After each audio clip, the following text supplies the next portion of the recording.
उत्तर भारत के कई प्रदेशों में हाहाकार मचा हुआ है। देश के अलग अलग हिस्सों से कुदरत के रौद्र रूप की तस्वीरें सामने आ रही हैं। जरा आपको वो तस्वीरें दिखा भी देते हैं। यूपी से लेकर के बिहार और जम्मू कश्मीर से लेकर के हिमाचल, अलग अलग जगहों की तस्वीरें जो सामने आ रही हैं वो लोगों को डरा देने वाली है। धाराचूला की अगर बात बताएं तो वहां पर तो भूस्खलन की वजह से कई टनल्स हैं जो कि प्रभावित हुए हैं। कटरा में भी लोगों की दिक्कतें बढ़ चुकी हैं। ये कुछ तस्वीरें आप देख पा रहे हैं किस तरीके से पहाड़ दरक रहे हैं, नदी नाले किस तरीके से उफनाए हुए हैं। जनजीवन खासा यहाँ पर अस्त व्यस्त हो चुका है और यहाँ पर अलग अलग हिस्सों से ऐसी तस्वीर सामने आती है। जम्मू में अगर मुख्य तौर पर बात करें तो 111 वर्षों का रिकॉर्ड टूट चुका है। देश की राजधानी दिल्ली में भी यमुना इस वक्त उफनाई हुई है और यही कारण है कि जो निचले इलाके हैं, चाहे वो यमुना बाजार का हो, मयूर विहार, गीता कॉलोनी, ये वो तमाम ऐसे इलाके हैं, मजनू का टीला, ये तमाम ऐसे इलाके हैं जहाँ पर बहुत ज़्यादा इस वक्त स्थितियाँ क्रिटिकल बनी हुई हैं, गंभीर बनी हुई हैं। कुछ और तस्वीरें देश के अलग अलग राज्यों से, धाराचूला, उत्तराखंड, कटरा, जम्मू कश्मीर, मनाली, हिमाचल प्रदेश, डोडा, जम्मू कश्मीर, यमुना नदी, दिल्ली की तस्वीरें रौद्र रूप इस वक्त यमुना दिखा रही है। और इसी तरीके से अलग अलग जगहों पर, चाहे गंगा हो, चाहे नर्मदा हो, व्यास नदी हो, इस वक्त उफनाई हुई है और लोगों की दिक्कतें काफ़ी ज़्यादा बढ़ गई है। हालांकि कई जगहों पर जो प्रशासनिक अमला है वो पूरी तरीके से अलर्ट है, रास्तों को बंद कर दिया गया है। सेना ने भी मोर्चा संभाल लिया है। भारतीय वायुसेना कई जगहों पर देवदूत बनकर के पहुंची, जहां पर भारी जल तबाही के बीच लगातार लोगों को बचाने का सिलसिला भी जारी है। लोगों को शिफ्ट किया जा रहा है। भूस्खलन की जब तस्वीरें सामने आती है तो एक बड़ी आबादी उससे प्रभावित होती है। माता वैष्णो देवी यात्रा को बंद कर दिया गया है क्योंकि भूस्खलन से आपको मालूम है कि वहां पर 40 से ज़्यादा श्रद्धालुओं की जान चली गई।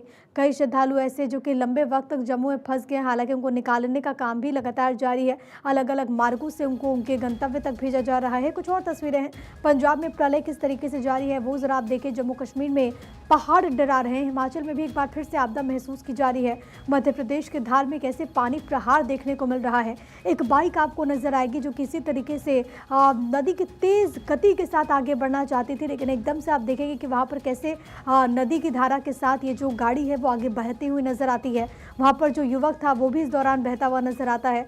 कुछ और तस्वीरें हैं। डोडा की तस्वीर, कांगड़ा, कुल्लू, इसके अलावा आप देखेंगे कि कैसे अलग अलग जगहों पर फिरोजपुर, दिल्ली, नैनीताल में लोगों की दिक्कतें बढ़ गई हैं। लोग काफ़ी ज़्यादा परेशान हैं। एक तरफ डोडा में भीषण लैंडस्लाइड की तस्वीरें हैं। कांगड़ा पे किस तरीके से नदियां उफनाई हुई हैं। कुल्लू में कैसे भूस्खलन हुआ है वो ज़रा आप देखिए। सोलन में रास्ते बंद कर दिए गए हैं क्योंकि इस वक्त कई सारे ऐसे नेशनल हाईवेज हैं जहां पर भूस्खलन के बाद जो पहाड़ का मलबा था वो आकर के गिर गया, तो ऐसे में नेशनल हाईवेज को बंद करना पड़ा। नैनीताल की बात करें तो वहां पर तो गाड़ी पर पत्थर जा गिरा। इसकी वजह से जो लोग वहां पर आसपास से गुजर रहे थे वो भी डर गए, वो भी खौफजदा हैं। फिरोजपुर की अगर हम बात करें तो गाँव के गाँव कैसे डूबे हुए हैं वो आप देखिए। पंजाब में स्थितियाँ बहुत गंभीर बनी हुई हैं। दिल्ली की दो तस्वीरें, एक तो यमुना बाजार की तस्वीर, दूसरी तरफ यमुना नदी की तस्वीर। जो पुराना लोहा का पुल था उसको बंद कर दिया गया। यमुना बाजार पूरी तरीके से इस वक्त प्रभावित है। 10,000 ऐसे लोग हैं देश की राजधानी दिल्ली में जिनको निकाला गया है, जिनको शिविरों में इस वक्त शिफ्ट किया गया है, लेकिन स्थितियां अभी भी गंभीर बनी हुई है देश के एक बड़े हिस्से में। वहीं हिमाचल प्रदेश में बारिश को लेकर के मुख्यमंत्री सुक्खू का स्टेटमेंट सामने आया। सुखविंदर सिंह सुक्खू ये कहते हैं कि बारिश और लैंडस्लाइड की वजह से जनजीवन प्रभावित है। इस त्रासदी में कई लोगों ने अपने प्रियजनों को खोया। मेरी संवेदनाएं शोक संतप्त परिवारों के साथ। ये हम सभी के लिए अत्यंत पीड़ादायक समय है। आपदा की वजह से कई क्षेत्रों में हालत गंभीर है। राहत और बचाव कार्य बहुत तेजी के साथ चल रहे हैं। खुद भी जिलों के अधिकारियों के कांटेक्ट में हूं। प्रशासन की एडवाइजरी का पूरी तरह से पालन करें, ये मुख्यमंत्री ने लोगों से अपील भी की। उनकी तरफ से जो पोस्ट किया गया है वो आपकी टीवी स्क्रीन पर आपको दिखाते हुए। हिमाचल में देखा आपने कि कैसे लगातार जिंदगी अस्त व्यस्त हो रखी है। पहाड़ों पर इस वक्त जाना खतरे से खाली नहीं हो सकता और इसी वजह से पर्यटकों से अपील की जा रही है कि वो पहाड़ों से एक विशेष दूरी बना करके रखें। हमारे साथ हमारे तमाम सहयोगी अलग अलग हिस्सों से जुड़े हुए हैं। शिमला से हमारे साथ हमारे सहयोगी रॉबिन कनेक्टेड है। लखनऊ का हाल आपको बताएंगे नीलेश चौहान। देहरादून और उत्तराखंड में क्या हालात है वो आपको बताएंगे पंकज राणा। मेरे सहयोगी आपको स्क्रीन पर नजर रह रहे हैं, लेकिन सबसे पहले हम आपको बताते हैं कि शिमला में भी क्या सिचुएशन बनी हुई है। सीधे रुख करते हुए रॉबिन का। रॉबिन, पहाड़ से जो तस्वीर सामने आती है वो बेशक लोगों को डरा देती है। अभी हिमाचल प्रदेश में क्या हालात बने हुए हैं, अलग अलग जिलों में क्या हाल है? बिल्कुल, देखिए हिमाचल प्रदेश में चारों ओर त्राही त्राही की तस्वीरें हैं और बीते रात से लगातार भारी बारिश प्रदेश के कई इलाकों में हो रही है और मौसम विज्ञान केंद्र ने अगले 16 घंटे के लिए भी पहले ही ऑरेंज अलर्ट जारी कर दिया है, 12 में से 8 जिलों के लिए अलर्ट जारी किया गया है। और हिमाचल प्रदेश में ये जो स्थिति है ये पिछले पूरे सीजन के दौरान सामने आई है। प्रदेश में अब तक 45 के करीब जो है बादल फटे हैं और इसके अलावा 95 फ्लैश फ्लड की घटनाएं रिपोर्ट की जा चुकी हैं। 7 दशकों का जो रिकॉर्ड है बारिश का वो अगस्त महीने में टूटा है। 1949 के बाद इतनी ज्यादा बारिश पहली बार अगस्त महीने में रिपोर्ट की गई है। प्रदेश भर में 186 मौतें अभी तक इस पूरी आपदा के कारण हो गई हैं। अभी भी कई श्रद्धालु, क्योंकि मणिमहेश यात्रा भी चल रही थी, ऐसे में वहां पर भी हजारों की तादाद में जो है श्रद्धालु फंसे हैं। उनको निकालने की कोशिश की जा रही है, लेकिन मौसम जो है वो नहीं रुक रहा है। और ऐसे में क्योंकि सड़कें पूरी तरह से टूटी हुई है, लेकिन हवाई मार्ग से अगर उनको निकालना है तो उसके लिए मौसम एक बहुत बड़ी रुकावट उसमें बना हुआ है। तो ऐसे में चारों ओर लोगों को बचाने का जो संकट है वो भी बना हुआ है। सरकार इस पूरे मामले में जुटी हुई है। प्रदेश में 7 नेशनल हाईवे समेत 1155 सड़कें जो है बंद हैं। इसके अलावा कई 2000 से ज्यादा जगहों पर जो बिजली है वो बाधित है। 720 जगहों पर पेयजल परियोजनाओं को नुकसान पहुंचा है। करीब 900 से ज्यादा घर जो है पूरी तरह से तबाह हो गए हैं, जिनका नामो निशान नहीं बचा है। और ऐसे में 3500 से ज्यादा घर को जो है वो नुकसान हुआ है। तो इन आंकड़ों से देखा जा सकता है कि हिमाचल प्रदेश में स्थिति क्या है। करीब 3500 करोड़ से ज्यादा का नुकसान अभी तक आंका गया है। तो ऐसे में इस बात से अंदाजा लगाया जा सकता है कि प्रदेश के हालात क्या है। ये तीसरा साल है जब इस तरह की आपदा हिमाचल प्रदेश में देखने को मिल रही है। जी बिल्कुल रॉबिन, और आपके पीछे जो तस्वीर हम देख पा रहे हैं, घने बादल हैं, पहाड़ हैं, ये तस्वीरें जाहिर है कि हर किसी के, खासतौर पर जो मैदान में रहते हैं, उनका मन मोह ले। लेकिन यही जब प्रकृति रौद्र रूप धारण कर लेती है तो इंसान त्राही त्राही करने लगता है। एक बार उत्तराखंड अपने दर्शकों को ले चलते हैं, क्योंकि वहाँ पर भी पहाड़ पर जो स्थितियाँ हैं वो बहुत ज़्यादा विकट हो रखी हैं। अगर पंकज ओवरऑल पूरे प्रदेश की मैं बात करूँ तो अभी क्या सिचुएशन है? मुख्यमंत्री भी लगातार ग्राउंड जीरो पर पहुँच रहे हैं। मौसम विभाग की तरफ से क्या पूर्वानुमान, प्रशासन की तरफ से क्या कदम अभी तक उठाए गए?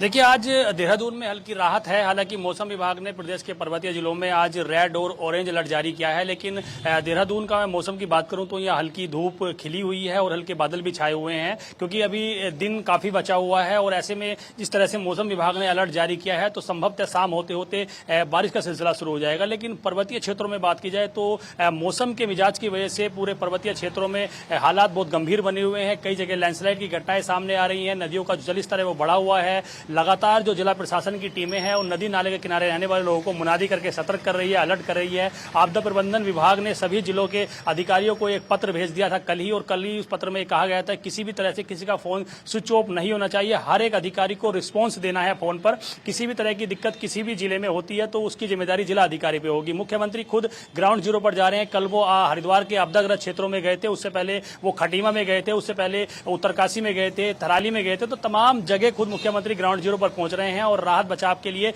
लगातार प्रयास किए जा रहे हैं। क्योंकि देखिए, ये बड़ी बात, गंभीर बात है कि जब प्रदेश के पर्वतीय क्षेत्रों में बारिश होती है तो सबसे बड़ी चुनौतियां एक स्थान से दूसरे स्थान के लिए जाने के लिए होती है। वहां पर राहत सामग्री पहुंचाने की होती है, क्योंकि लैंडस्लाइड की वजह से सड़कें बाधित होती हैं और वहां पर यातायात पूरी तरह ठप हो जाता है। ऐसे प्रदेश भर में 400 से अधिक सड़कें बंद हैं, जिनको खोलने का काम जारी किया जा रहा है। इसमें 21 नेशनल हाईवे भी इसमें शामिल हैं। तो कुल मिलाकर कह सकते हैं कि कुछ दिक्कतें हैं अभी जो लगातार बरकरार हैं प्रदेश भर में। पर्वतीय जिलों में जो बारिश हो रही है उसका असर सीधा मैदानी जिलों में देखा जा रहा है। जिस तरह से हमारे दूसरे सहयोगी बता रहे हैं कि जो गंगा नदी हो या फिर यमुना नदी हो, उसका जो जल स्तर बढ़ रहा है उसका असर हरियाणा और उत्तर प्रदेश और दिल्ली में देखा जा रहा है। और उत्तराखंड में फिलहाल जो पर्वतीय जिले हैं उनमें बारिश को लेकर यह कहा गया है कि आज और कल यानी कि 24 घंटे के लिए कहा गया है कि ऑरेंज और येलो अलर्ट जारी उसमें किया गया है। और अब यह देखना होगा कि मौसम ने जो अलर्ट जारी किया है उसके सापेक्ष जो प्रबंधन की टीमें हैं, जो यहाँ पर राहत और बचाव कार्य की टीम हो, किस तरह से आगे बढ़ती हैं और कैसे लोगों को राहत देती हैं। जी ठीक है, एक बार यूपी का रुख कर लेते हैं। लखनऊ से मेरे साथ मेरे सहयोगी नीलेश चौहान मौजूद हैं।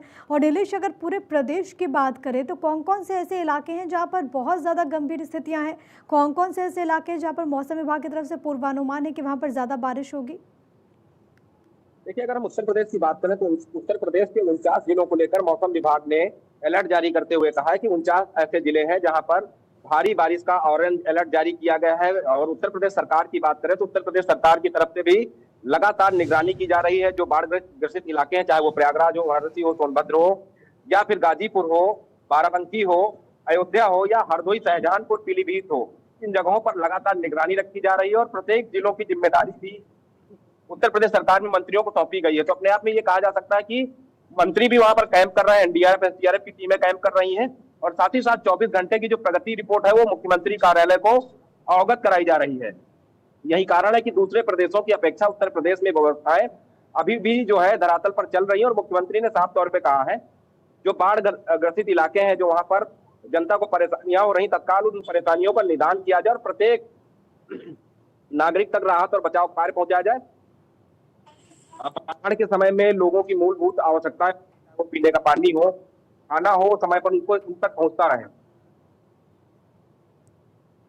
जी ठीक है नीलेश, शिमला एक बार फिर से अपने दर्शकों को ले चलते हैं। रॉबिन वहाँ से लगातार कनेक्टेड है। और रॉबिन, मौसम विभाग ने भी कहा है कि अभी लोगों को राहत मिलने वाली तो कम से कम नहीं है। मुख्यमंत्री भी लगातार लोगों से अपील कर रहे थे। लेकिन अगर हम पूरे प्रदेश की बात करें, हिमाचल प्रदेश की, तो वहाँ पर सिचुएशन इस वक्त किस तरीके की बनी हुई है? जहाँ पर भूस्खलन हुआ, कई जगहों की ऐसी तस्वीर हमने देखी जहाँ पर घर पर पहाड़ का मलबा आ गया, कई लोगों की वहाँ पर मौत हो चुकी है। पूरे अगर प्रदेश की बात करें तो कौन कौन से ऐसे ज़िले हैं जो अति प्रभावित हैं? वहाँ पर क्या विशेष प्रबंधन? बिल्कुल, मैं आपको साथ में साथ पीछे की तस्वीरें भी दिखाता हूँ, हिमाचल प्रदेश का जिस तरह का मौसम बना हुआ है। और साथ में जानकारी दूं कि हिमाचल प्रदेश के जो सबसे ज्यादा प्रभावित जिले हैं, इसमें चंबा है, मंडी है, इसके अलावा कुल्लू है और लाहौल स्पीति है। इन इलाकों में सबसे ज्यादा नुकसान हुआ है। नुकसान का आलम यह है कि लगातार इन इलाकों में लैंडस्लाइड हो रहा है और उसकी वजह से कई जो घर हैं वो जमींदोज हो गए। जैसे मैंने आपको बताया कि 971 के आसपास घर जो है पूरी तरह से नष्ट हो गए हैं और 3500 के आसपास घरों को नुकसान पहुंचा है। स्थिति यही बनी हुई है। इसके अलावा क्योंकि बीते कल भी आप जैसे तस्वीरों में भी दिखा रहे थे दर्शकों को कि बहुत भयंकर तरीके से ढह गया। इसके अलावा कल सुंदरनगर के मंडी में भी एक जो दो मकान है वो मलबे की जद में आए हैं, उसकी वजह से भी बड़ा नुकसान हुआ है। इसके अलावा सबसे ज्यादा जो नुकसान अभी हाल या फिलहाल में हुआ है वो चंबा में हुआ है। चंबा में क्योंकि वहां मणिमहेश यात्रा भी चल रही थी, रास्ते पूरी तरह से वहां टूट गए हैं, इसलिए लोगों का जो वहां पर श्रद्धालु गए हुए थे वो भी वहां पर बिल्कुल फंसे हुए हैं। उनको निकालने का प्रयास किया जा रहा है, लेकिन अभी तक उनको निकालने में सबसे बड़ी बाधा यह है क्योंकि उस पूरे इलाके में सड़कें जो है कई सौ किलोमीटर तक जो है वो टूट गई है। अब हवाई मार्ग से उनको निकालने का एक रास्ता बचता है, लेकिन जो मौसम है वो बिल्कुल साथ नहीं दे रहा है। तो ऐसे में उनको निकालना एक बड़ी चुनौती प्रदेश सरकार के लिए हो गई है। पहले बताया गया कि करीब 15,000 के आसपास लोग इस यात्रा में गए हुए थे। हालांकि 10,000 लोगों को निकालने की बात कही जा रही है और 5 से 7,000 लोग अभी भी फंसे होने की संभावना है। तो ऐसे में अब इन लोगों को किस तरह से निकाला जाए, क्योंकि इसमें बहुत सारे जो लोग हैं वो न केवल हिमाचल प्रदेश के बल्कि बाहरी राज्यों के भी है। तो ऐसे में इन लोगों को निकालने के लिए सरकार पूरी कोशिश कर रही है। आर्मी की मदद भी ली जा रही है ताकि जो आर्मी के हेलीकॉप्टर्स हैं उनकी तरफ से उनको निकाला जा सके। लेकिन मौसम एक बड़ी बाधा बनी हुई है। अभी भी हिमाचल प्रदेश में अगले 16 से 18 घंटे के लिए मौसम विज्ञान केंद्र ने अलर्ट जारी किया हुआ है। भले ही जैसा आपने देखा कि पहाड़ों पर जो ऊपर है हाइट्स पर मौसम बहुत सुहाना भी कुछ इलाकों में बना हुआ है, लेकिन नदी नाले बहुत उफान पर है और उसके आसपास रहने वाले लोगों से एहतियात बरतने को कहा गया है। लैंडस्लाइड एक बहुत बड़ी समस्या बन गई है क्योंकि सड़कें हिमाचल प्रदेश की लाइफलाइन है। यहाँ पूरा यातायात जो है सड़कों पर निर्भर करता है, लेकिन जिस तरह से लैंडस्लाइड जगह जगह पर हो रहे हैं उससे सड़कें बाधित हो गई हैं, जिससे न केवल लोगों को बचाने में, लोगों को अस्पताल तक पहुंचाने के लिए समस्या हो रही है, लोगों तक सामान पहुंचाने में दिक्कतों का सामना करना पड़ रहा है। मंडी, कुल्लू, चंबा, ये 3 ऐसे जिले हैं जहां पर भारी नुकसान हुआ था। अब लोगों का यहाँ पर पुनर्वास किया जा रहा था, लेकिन क्योंकि मौसम साथ नहीं दे रहा तो ऐसे में इनके पुनर्वास में भी एक बड़ी दिक्कत का सामना करना पड़ रहा है। जैसा मैंने आपको बताया कि अगस्त महीने में पिछले 7 दशक के रिकॉर्ड टूटे हैं बारिश के, तो ऐसे में इसका असर जो है वो जमीन पर देखने को मिल रहा है। हिमाचल के संदर्भ में एक बड़ी मुश्किल ये भी है क्योंकि अभी बरसात खत्म होते ही पहाड़ों पर जो है बर्फबारी भी शुरू हो गई है, ठंड का दौर शुरू हो गया है। तो ऐसे में जो लोग बेघर हो गए हैं, जिन लोगों के घर बह गए हैं, उन लोगों को फिर से बसाना एक बहुत बड़ी चुनौती है और इतने छोटे समय में लोगों के लिए फिर से घर तैयार करना, उन्हें बसाना, ये सरकार के लिए सबसे बड़ी चुनौती है। हालांकि प्रशासन अपने स्तर पर काम कर रहा है, लेकिन लगातार प्रदेश सरकार केंद्र की ओर भी नजर गड़ाए है कि केंद्र अब जो है प्रदेश की मदद करे। जी, ये आपने बड़ी बात कही और अक्सर ऐसी चुनौतियां पेश आती हैं। अब क्योंकि पहाड़ों में ठंड का भी दौर शुरू हो गया है तो लोगों के सामने अब दिक्कतें और भी बढ़ गई हैं। पंकज, अगर उत्तराखंड की बात करें तो वहाँ पर भी हमने देखा कि कैसे कई जगहों पर इससे पहले बादल फटने से तबाही मची। आप खुद ग्राउंड जीरो पर पहुंचे थे धराली में, कि वहाँ पर क्या सिचुएशन है। जिन लोगों का सब कुछ छिन गया, जिन लोगों को सबसे ज़्यादा असर पड़ा है मौसम में बारिश की वजह से, उन लोगों की बसाहट के लिए, उन लोगों के लिए सरकार की क्या योजना है, सरकार ने क्या खाका तैयार किया? देखिए, पूरे प्रदेश में जहां भी आपदा आई है, खासकर दो जगह जो आपने नाम ली है, धराली और थराली, वहां पर जो नुकसान हुआ है उसका आपदा प्रबंधन विभाग ने पूरा आकलन कर लिया है। एनडीएमए की टीम उत्तराखंड जल्द ही आने वाली है। उसमें एनडीएमए के उच्च अधिकारी होंगे, वो पूरे क्षेत्र का भ्रमण करेंगे जहां जहां आपदा आई थी। और सबसे ज्यादा नुकसान उत्तराखंड में हुआ है वो सड़क टूटने की वजह से हुआ है। 1700 से अधिक अब तक की जो सड़कें हैं वो टूटी हैं, बास आउट हुई हैं। उनमें से 1600 से ज्यादा सड़कों पर काम पूरा कर दिया गया है। ये राज्य सरकार की ओर से आंकड़ा दिया गया है। राज्य सरकार की ओर से जो आपदा प्रबंधन विभाग है उसने 5000 करोड़ रुपए के नुकसान का अब तक आकलन पूरे प्रदेश भर में किया है। इसका पूरा एक खाका राज्य सरकार ने तैयार कर लिया है और आज इसको पूरा एक खाका तैयार करके मुख्यमंत्री से इसकी जांच करा के मुख्यमंत्री की निगरानी में उसे केंद्र सरकार को भेजा जाएगा। तो उत्तराखंड को यह उम्मीद है कि जो 5000 करोड़ के आकलन का एक प्रस्ताव केंद्र सरकार को भेजा जा रहा है, उस प्रस्ताव के सापेक्ष केंद्र सरकार से कितनी मदद उत्तराखंड को मिलती है। क्योंकि देखिए, राज्य का जो आर्थिकी है वो चारधाम और पर्यटन पर जुड़ी हुई है और इस वक्त जो चारधाम है वो पर्यटन है पूरी तरह से ठप है। सड़क यातायात पूरी तरह से बाधित है, पर्यटन कहीं से दिख नहीं रहा है और चारधाम यात्रा 5 सितंबर तक बंद कर दी गई है। तो ये एक बड़ी चैलेंजिंग चीजें हो गई है उत्तराखंड के लिए कि कैसे यहाँ की आर्थिक को मजबूत किया जाए। इसलिए राज्य सरकार ने तय किया था कि उत्तराखंड से एक बेहतर पैकेज बनाकर जो नुकसान उत्तराखंड में हुआ है आपदा की वजह से, उस नुकसान का पैकेज बनाकर केंद्र सरकार को भेजा जाए और वहां से उम्मीद जताई जा रही है कि एक बड़ा राहत उत्तराखंड को मिलेगी। 5000 का पैकेज बना दिया गया है, इसको केंद्र सरकार को भेजा जा रहा है। अब नजरें केंद्र सरकार उन लोगों को फिलहाल थोड़ी राहत मिले। बहुत धन्यवाद आप दोनों का हमारे साथ जुड़ने के लिए और भारत 24 के दर्शकों तक जानकारी साझा करने के लिए। इसी बीच यूपी के बलरामपुर से खबर है जहां पर रात के अंधेरे में लूतिया डैम टूट चुका है। जी हां, डैम टूटने से पूरे इलाके में हाहाकार मचा। 2 लोगों की मौत हो गई, 4 अब भी लापता हैं। 3 गंभीर घायलों को अस्पताल भेजा गया है, इलाज जारी है। डैम के नीचे बसे 2 घर बहकर पूरी तरीके से तबाह हो गए हैं। तेज बहाव में कई मवेशियों की मौत हो चुकी है, कई लापता हैं। डैम टूटने की घटना रात तकरीबन 10 बजे हुई। 40 से 50 साल पुराना ये बांध बताया जाता है। वहीं पंजाब में भारी बारिश की वजह से हाहाकार मचा हुआ है। 12 जिलों के 2 लाख से ज्यादा लोग बाढ़ से प्रभावित हैं। अमृतसर से संवाददाता डॉक्टर थानेश्वर शर्मा ने ग्राउंड जीरो पर हालात का जायजा लिया। अमृतसर के दत्तरवाल गांव के अंदर इस समय बारिश के पानी की वजह से बहुत ज्यादा नुकसान हुआ है। घरों में पानी घुस गया। हम एक घर के सामने आप देख सकते हैं कि इस घर के चारों तरफ पानी घुसा हुआ है और अभी ये पानी थोड़ा उतरा है, लेकिन घर अंदर पूर्णतः जलमग्न हो गया। इस घर के अंदर रहने वाले लोग जो है सुरक्षित स्थानों पर चले गए। मैं आपको दिखाना चाहूंगा कि किस तरीके से घर का अंदर नुकसान हुआ है।